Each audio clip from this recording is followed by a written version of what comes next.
In his State of the Nation address, Russian President Vladimir Putin falsely accused the West of starting the war in Ukraine. Putin laced his televised speech with disinformation, speaking to an audience of military and political elites in Moscow. He vowed that Russia would not be defeated on the battlefield and that the offensive would continue. He also said that the majority of people in Ukraine's eastern Donbas region want to be Russian. Here's more of what Putin had to say in his lengthy address. In 2014, the Donbas has started fighting for its right to speak their own language, to defend their homeland. They have overcome the blockade and they have always been under attack. And the persons living there have always hoped that Russia would come to rescue them. Well, for more on Putin's speech, let's bring in DW's Moscow bureau chief, Yuri Reshetto, who is now based in Riga, Latvia, after Russian authorities closed down DW's Moscow office. Yuri, good to see you. So it was a rather long tirade against the West, and there was some clear victim blaming, I would say, in the case of Ukraine. What did you make of the Russian president's remarks? Well, as expected, indeed, Putin has tried to blame the so-called West for the war in Ukraine and to whitewash Russia's actions there. Western countries have become a symbol of lies, he says, pursuing their, I quote, cynical interests. And Russia, on the other hand, has always been open to dialogue, Putin said. All in all, this was an extremely harsh criticism of the West, perhaps harsher than ever. NATO expansion was once again an issue. It was them, the West, who started the war, and we, the Russians, he said, are doing everything we can do to end this war. That is the conclusion of his speech. Basically, it's the old Russian way to reverse all accusations made against Russia and to accuse the West at the same time. Well, indeed, Yuri, I mean, we can see that there are very differing takes on Russia's role in the Ukraine war. And I'm just wondering, how do people in Russia view Putin's remarks, and do they believe all the things that he was talking about? Well, as for Ukraine, the more arms Western Ukraine is supplied by the West, Putin said, the further Russia would push those arms back away from the Russian border. An indication that Russia might not be satisfied with the annexed territories, but might try to annex more Ukrainian territories.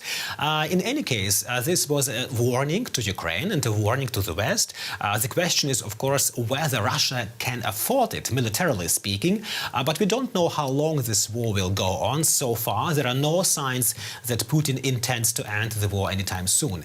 But as important as the part about the war was for foreign countries, for the West, for Ukraine, it seemed unimportant for millions of Russians because Russian society as a whole has long since given up the attitude of protest. Most say it doesn't matter what's happening in Ukraine unless the mobilization concerns them personally. Putin knows that, and that's why the second part of his speech should, of course, be more important for Russians. It was about the social policy of his government. He once again gave some direct indications as to which population groups should receive additional payments and in what form. The problem here, too, is that Putin has been saying this for 23 years straight. Perhaps what was new was that this time Putin linked the expansion of the Russian economy and social programs with the war in Ukraine, according to the motto, everything for victory. That was DW's Yuri Reshetto in Riga, Latvia. Yuri, thank you. And joining us now for The View from Ukraine is Solomia Bobrovska. She is a Ukrainian legislator and former acting governor of the Odessa region. Ms. Bobrovska, welcome to DW.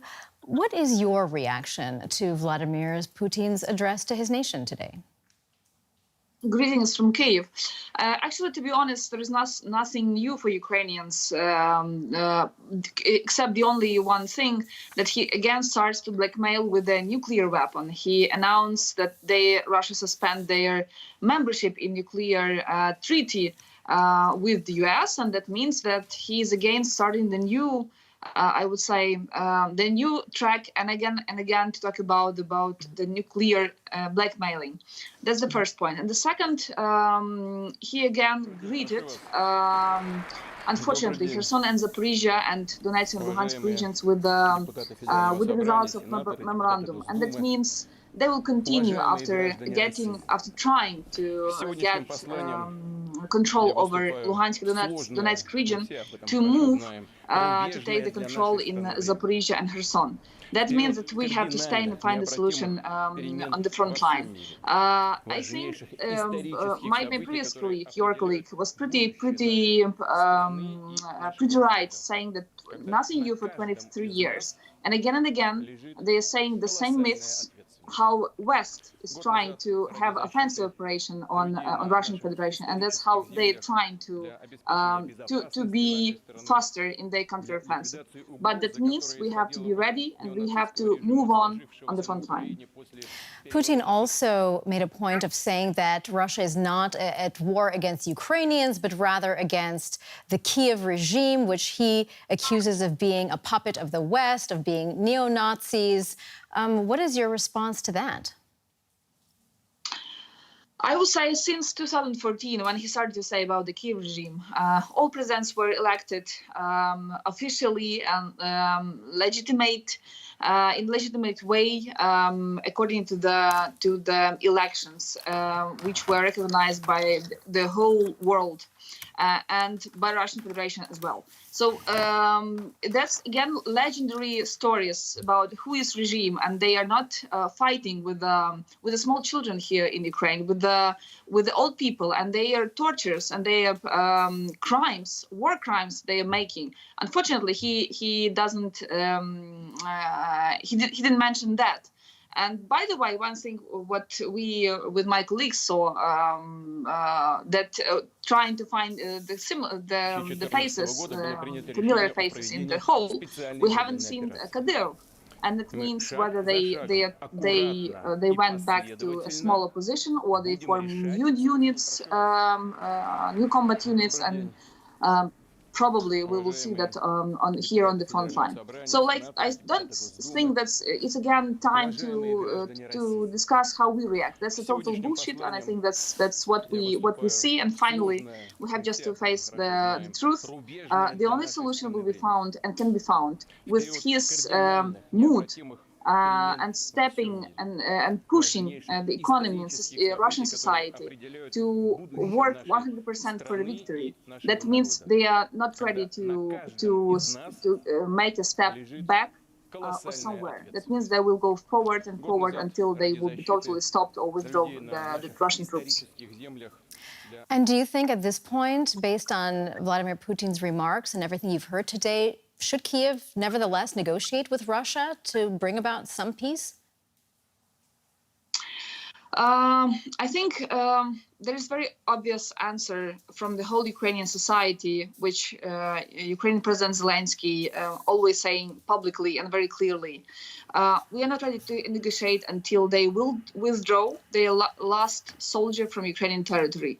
Until that time, we do not see any possibility to have any negotiations and to sit near the round table.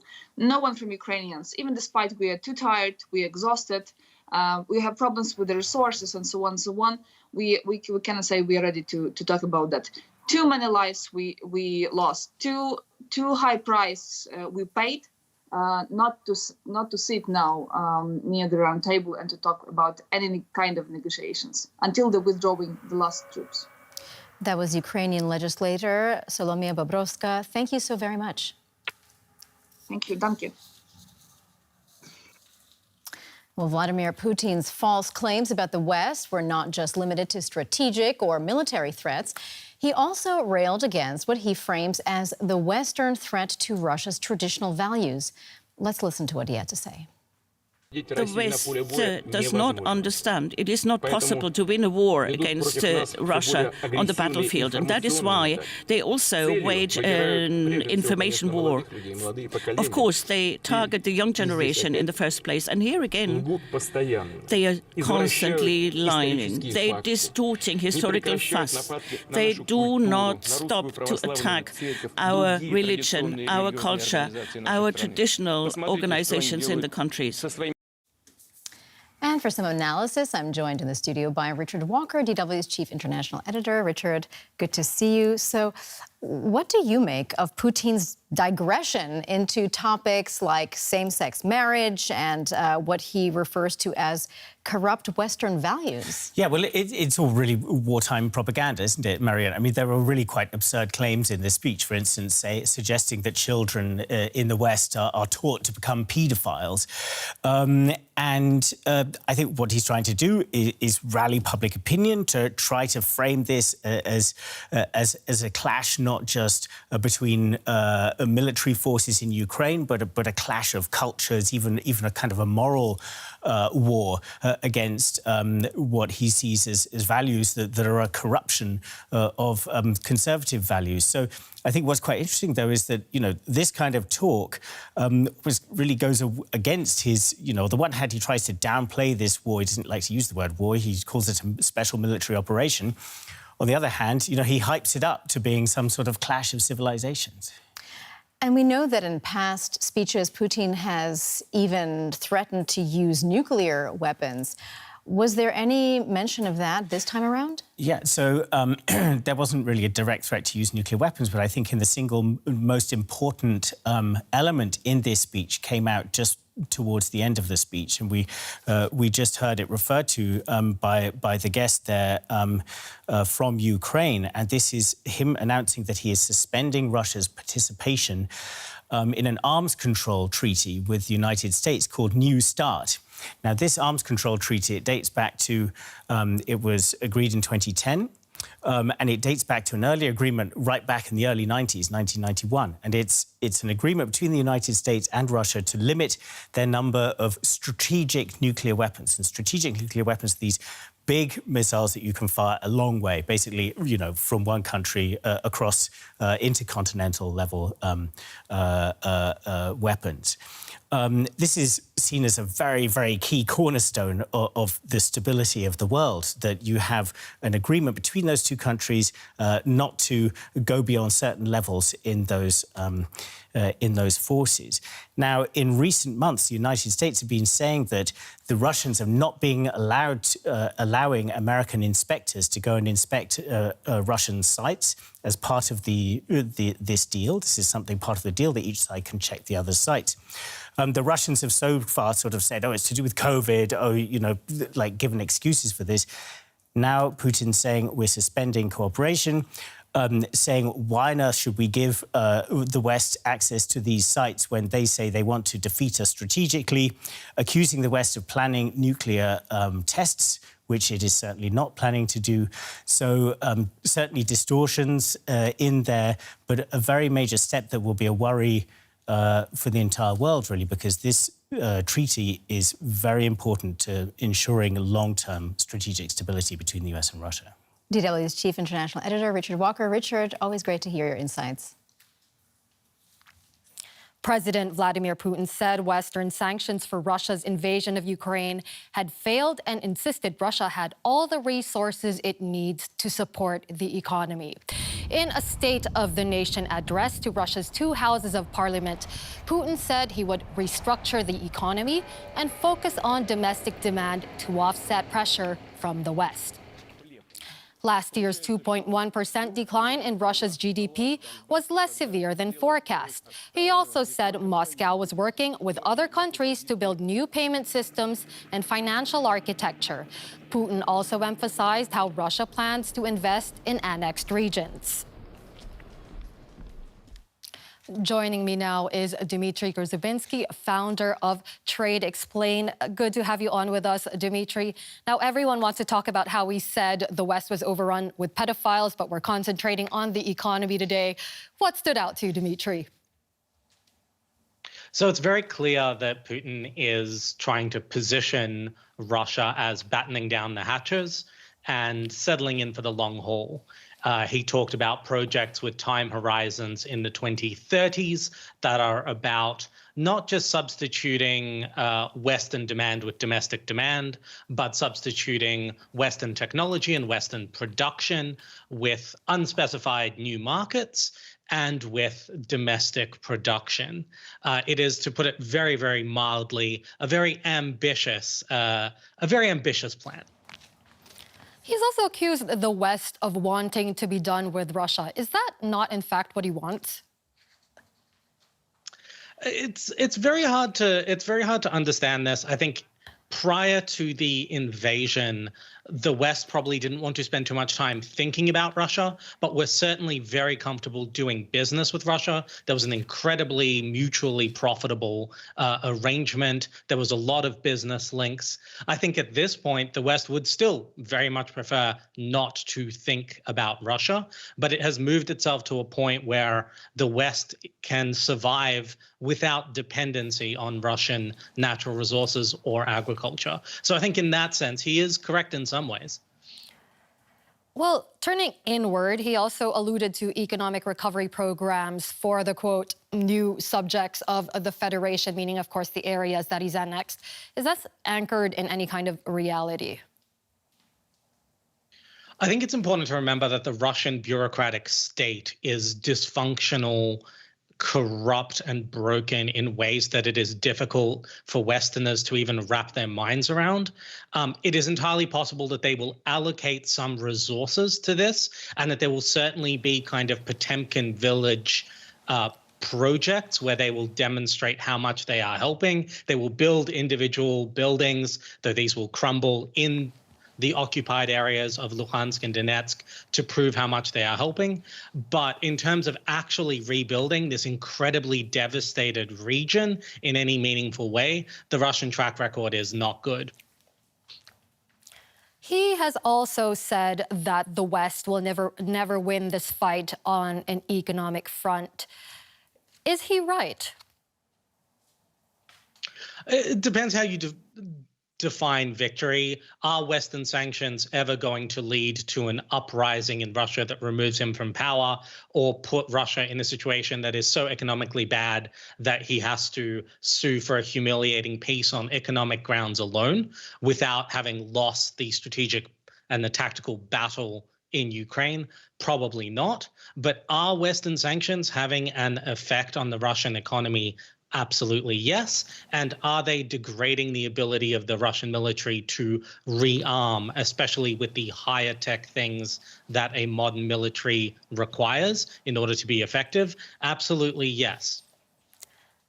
Now, this week, also looking ahead, we have one of China's top officials expected in Moscow.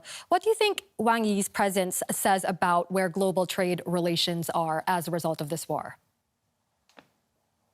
I think it does speak to the status quo we've seen emerge, where China will attempt to, in some ways, wage a Russia-adjacent but not necessarily fully Russia-aligned path, where it seeks to prop up Russia, which is increasingly a kind of little brother minor ally in the region, but without fully exposing itself to the wrath of the West, to secondary sanctions on Chinese companies, and so on. So it will continue signaling that it has not cut Russia off the way the West has. It will continue to do business with Russia where that is profitable for China.